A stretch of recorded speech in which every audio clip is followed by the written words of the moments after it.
Hello students, today we will discuss the story The Shoemaker and the Demon। एक जूते बनाने वाले की और एक डेमन राक्षस की दैत्य की कहानी। पेज नंबर 49 से शुरू है ये कहानी।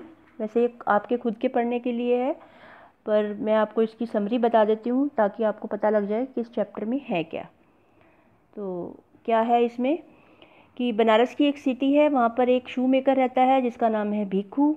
वो अच्छे शूज़ बनाता है और जो लोग हैं उसके शूज़ खरीदने के लिए इवन उसको गोल्ड भी ऑफ़र करते हैं, लेकिन फिर भी वो गरीब है। इसका एक कारण ये है कि उसकी ज़ुबान, वो अपनी वीरता के, बहादुरी के इतने किस्से बखान करता है कि झूठ सच सब बोलता रहता है। और क्या होता है कि पूरी सिटी में, बनारस में एक अमरूद का पेड़ है और उस वहाँ का जो महाराजा है उसे अमरूद खाने बहुत पसंद है। वो अपने ब्रेकफास्ट, लंच, डिनर, उसको हर खाने में अपने मील के साथ क्या चाहिए? गावा चाहिए, अमरूद चाहिए। एक सुबह क्या होता है, जब महाराज के सर्वेंट अमरूद लेने के लिए, तोड़ने के लिए जाते हैं तो वो चिल्लाते हुए वापस आते हैं ऊंची ऊंची आवाज़ों में। वो कहते हैं कि अमरूद के पेड़ पर एक डेमन रहता है, हम उसके पास नहीं जा सकते। जो महाराज है वो अपसेट हो जाता है क्योंकि उसे तो गावा चाहिए, अमरूद चाहिए अपने खाने में। तो वो क्या करता है, अपने सर्वेंट्स को बुलाता है और उनसे पूछता है कि जो मॉन्स्टर है, वो डेमन जो है वो कैसा दिखाई देता है। तो वो बताते हैं। एक नौकर कहता है कि उसका नुकीला सिर है। कांपती हुई आवाज़ में वो नौकर राजा को बताता है, महाराज को बताता है। दूसरा कहता है, दूसरा भी कांप रहा है और वो कहता है कि उसका सिर जो है पूरी तरह से हरा है और उसने पाँव में जूते नहीं पहन रखे। इस तरह से पहला, दूसरा, तीनों नौकर बारी बारी करके एक्सप्लेन करते हैं कि वो डेमन है, कैसा दिखता है। महाराज जल्दी से क्या करते हैं, एक सभा बुलाते हैं अपने महल में और बनारस के अच्छे लोगों को बुलाते हैं कि वो कहते हैं कि हमें कुछ ना कुछ करना चाहिए क्योंकि उस अमरूद के पेड़ पर क्या है, एक डेमन है। जब तक वो डेमन उस अमरूद के पेड़ पर रहेगा, लोग डरते रहेंगे और उसके पास नहीं जाएंगे और मुझे अमरूद नहीं मिलेंगे। ना मैं ब्रेकफास्ट कर सकता हूँ, ना लंच कर सकता हूँ, ना डिनर कर सकता हूँ। लोगों ने कहा कि कुछ ना कुछ करना चाहिए, लेकिन क्या किया जाए और इसे कौन करेगा, ये क्वेश्चन सबके दिमाग में आ गया। उसके बाद महाराज ने तीनों नौकरों से पूछा, सर्वेंट से पूछा कि डेमन का क्या किया जाए, वो बहुत ही ख़तरनाक हो सकता है। नौकरों ने कहा। उसकी फिर वो वैसे ही एक्सप्लेन करते हैं, उसकी लंबा सिर है, नुकीला सिर है, पूरी तरह से हरा है, शूज़लेस है, उसके पाँव में फीट में उसके शूज़ नहीं है। तो फिर उन्होंने क्या किया कि उन्होंने कहा कि भिक्खू को डेमन के पास भेजा जाए। उनमें से एक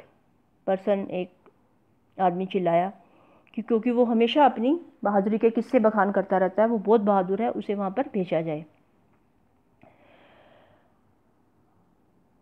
महाराजा ने कहा उसे वहाँ कौन भेजेगा? भिक्खू को महाराज ने कहा कि तुम उस अमरूद के पेड़ पर जाओ और उस मॉन्स्टर को, उस डेमन को वहाँ से भगाओ। और जो भिक्खू था वो तो घबरा गया क्योंकि वो सच में तो बहादुर था नहीं, वो तो सिर्फ अपनी हाँकता था सिर्फ। वो कहता है कि मेरे पास बहुत जूते, बहाना लगाता है, मेरे पास बहुत जूते हैं बनाने के लिए, मैं नहीं जा सकता। तो महाराजा ने उसे अपनी आंखें दिखाते हुए उसे कहा कि तुम्हें ही जाना पड़ेगा और उन्होंने उसे धमकाया, अगर तुम नहीं जाओगे तो तुम्हारा सिर काट दिया जाएगा। भिक्खू घबरा गया, फंस गया वो।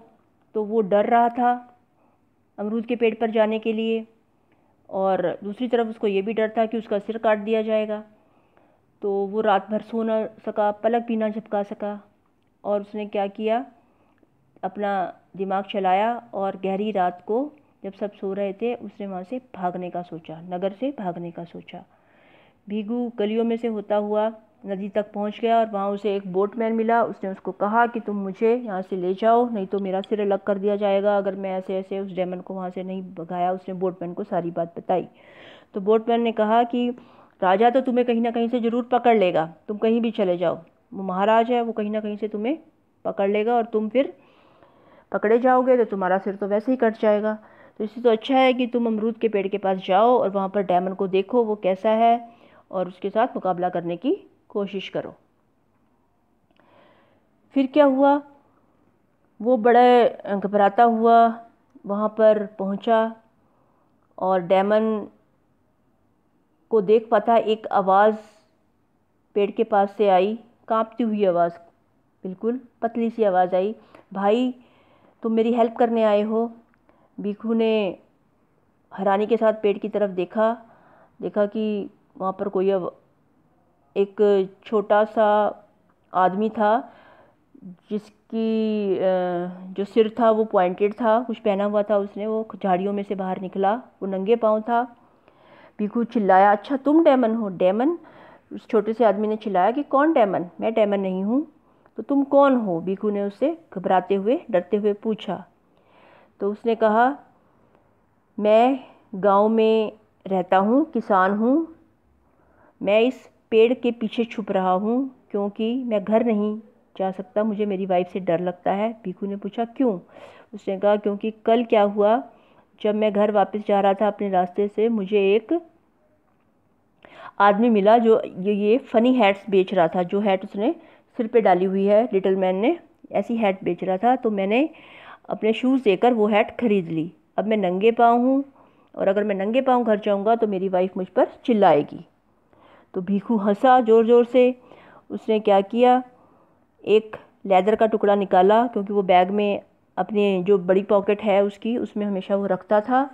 उसने सुई धागा निकाला छोटी पॉकेट से और थोड़े ही मिनटों में उसने एक शूज़ का पेयर तैयार करके उस लिटिल मैन को दे दिया। लिटिल मैन बहुत खुश हुआ और उसने भीखू को थैंक यू किया और वो जल्दी से अपने घर की तरफ दौड़ गया। जब भीखू पैलेस में पहुंचा, महाराज के पास वापस पहुंचा, तो सारे जो लोग थे, नागरिक थे, वो बड़े उत्सुकता से उसका, चिंतित होकर उसका इंतज़ार कर रहे थे। भीखू ने फाइनली अनाउंस किया कि उसने उस डेमन को भगा दिया है, मुक्त कर दिया है शहर को डेमन से। महाराज बड़े खुश हुए। उन्होंने अपने सिंहासन के पास भीखू को बिठाया और भीखू का स्वागत किया सबने खड़े होकर। तब महाराज ने बड़े प्राउड से अनाउंस किया कि भीखू को बहादुरी के लिए गवर्नर बना दिया जाएगा, राज्य का गवर्नर बना दिया जाएगा।